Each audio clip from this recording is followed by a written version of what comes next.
We now return to Illinois Rising, presented by the Illinois Opportunity Project, the radio show discussing honest truth about Illinois policy and politics. Here's AM 560's Dan Proft.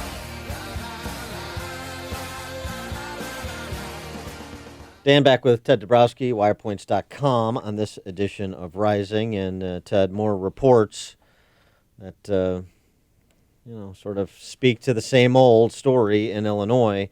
Just a question, I guess, of when the system goes into complete cardiac arrest, and maybe that's what it's going to take for people to pay any heed to these reports and the warnings. Fitch, the ratings agency, issued a report entitled Illinois, What Happens Next, sort of in advance of the new leadership taking office in January, suggesting that, among other things, quoting from the report, the state's combined debt and net pension liabilities of approximately $200 billion are 29% of the state's personal income.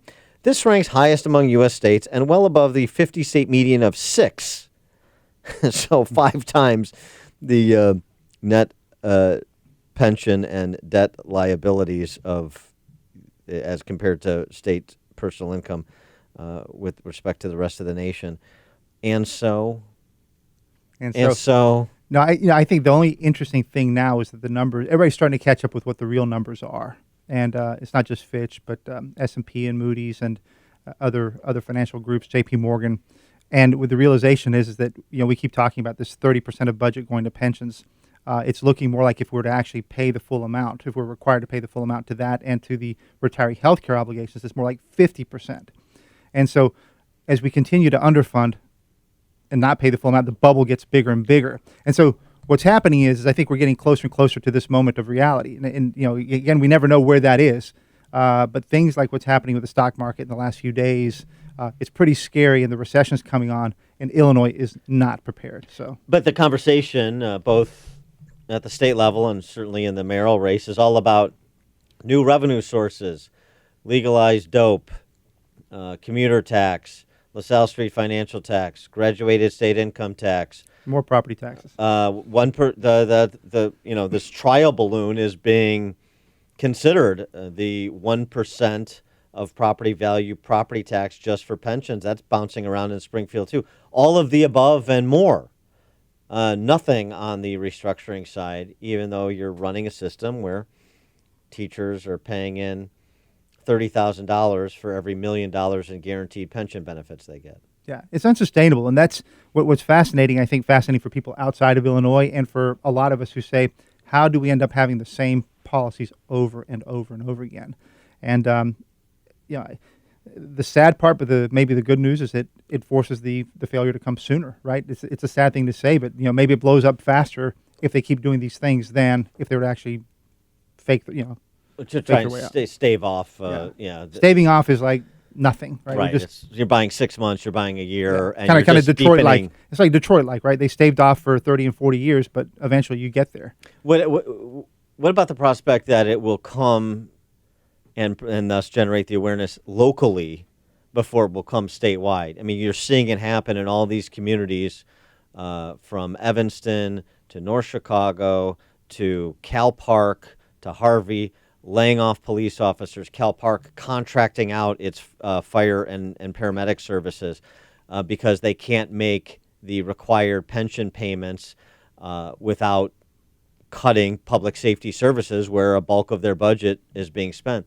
What about the idea that contagion will happen at the municipal level before we have a reckoning at the state level? Well, I think that really is, for us reformers, those of us who are trying to wake up the populace and trying to change the way we do things. Maybe that has been our failure, not making that awareness happen faster, or maybe that's our opportunity, because at the local level, like you say, this we've looked at all the pensions, we looked at the stress at all these cities. It's going to play out there really soon. It's playing out now. Now, can we help people connect the dots between what's happening in their local community and the mess coming out of Springfield? Well, and we haven't done that yet. And the difference is, too, at the local level, the local units of government have the state as an adversary or an accountability mechanism, depending on your perspective, because of the intercept law, right, where they can withhold state funds that the municipality that are intended for a particular municipality and force them into their required pension payment, where, of course, the state doesn't have that accountability for itself. But that really puts that additional pressure. The pressure is coming from multiple sides for local units of government. Well, so people in the local units of government and the people who live in a community should say, wait a minute, there's this intercept where they're going to take our money, and yet the state, that same state that's doing the intercepting, is the one that mandates Yes, the exactly. pension Of course. benefits. It's the same state that mandates prevailing wages. It's the same state that has these rigorous, onerous collective bargaining laws. And in our cities, we're handcuffed, and yet we're not making that jump. For the people are not making that jump from here's what's happening. Why am I voting for that guy again or that gal? Right. Right. And that's the disconnect. But that's our opportunity, Dan. And you've suggested, they've opened up a whole nother area that's embedded in this, $250 billion in debt and unfunded liabilities, but it should be backed out. And you did that, you and John Klingner over at wirepoints.com. This report you issued this week on the other pending unfunded liability disaster, not just pensions, but also retiree health care benefits. What's fascinating is that nobody really talks about this. Nobody wants to talk about it. Nobody knows about it.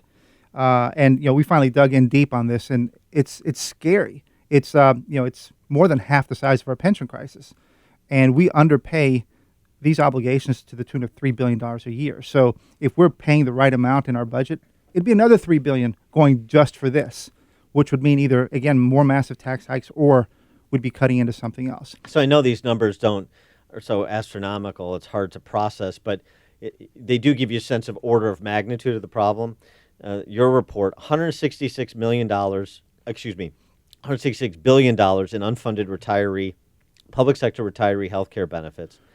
Actuaries say that the state should have $73 billion contributed to those obligations at present. Right now, we should have $73 billion invested in the bank right now to make those $166 billion payments in the future. And we have slightly less than that, I understand. Yeah, often we have negative, like zero. We have zero. Zero. So we should have $73 billion, and we have zero. So that means we have to pay it all out of pocket as they come along, and those costs keep going up. And everybody knows that healthcare costs only go up, and they go up a lot. So and what's happening is we're making promises to retirees in the future, right? Just like the pensions, and we don't know what those costs will be then. We celebrated Illinois' 200th birthday bicentennial this week, the longest-running Ponzi scheme in the history of the United States. Because that's what we're talking about with the pensions, with these healthcare benefits, isn't it? Well, Dan, and let's be clear. It's becoming more and more clear. You mentioned right now that a teacher puts in $30,000 for every million of benefits they get. Whatever the number was you mentioned. Right. It's the pension systems are grossly inadequate in terms of what they require a worker to pay. So a lot of it's free, if you want to call it that. These retirement pension, retiree health care obligations.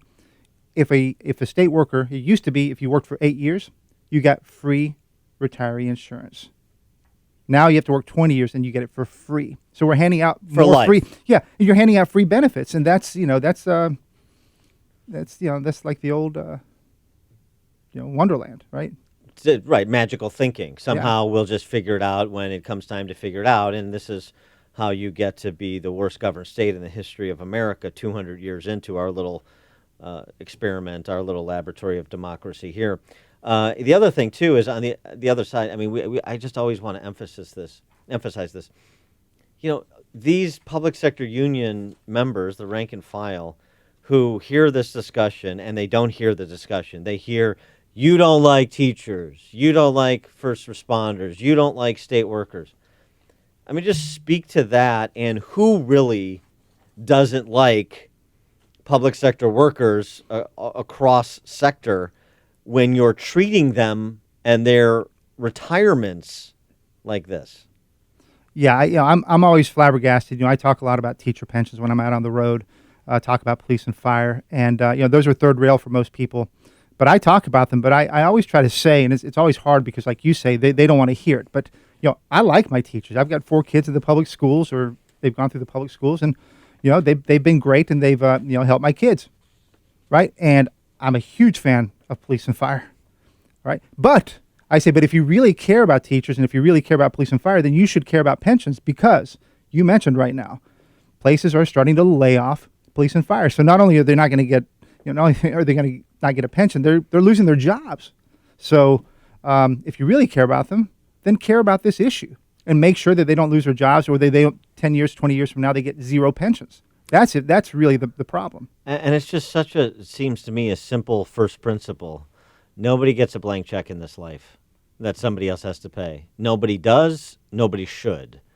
And this system, this series of Ponzi schemes called Illinois state government, I mean, the choice we've said on these airways before, your pension, your job, or your home. One of them will be taken from you by the government, at least one. So which one do you want to give up? Because if you don't give up one, you're going to end up giving up all three. And that's what you're talking about.